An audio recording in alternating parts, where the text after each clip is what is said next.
This report outlines the results and observations of our financial audits of the Technical and Further Education, or TAFE sector, for the year ended 31st December 2019. We looked at the sector's internal control framework, and we analysed the financial outcomes, financial sustainability risks, and efficiency and effectiveness of operations.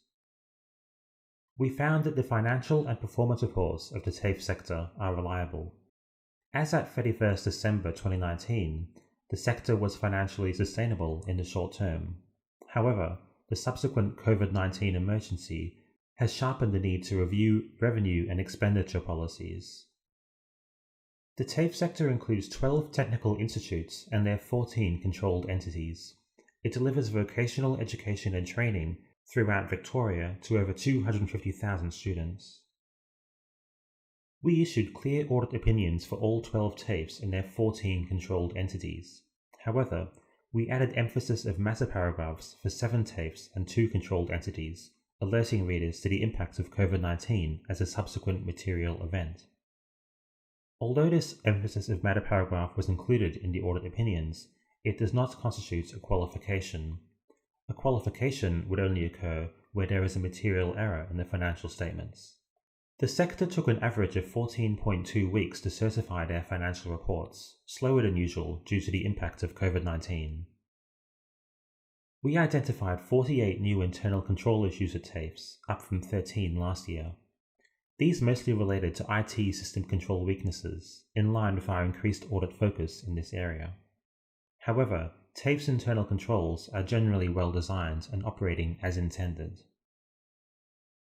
In 2019, the sector had a deficit of $43.8 million, a 164% drop from 2018, when it had a surplus of $67.7 million. This was mostly due to an increase in employee expenses to meet the higher service demand for free TAFE and the fee-for-service courses.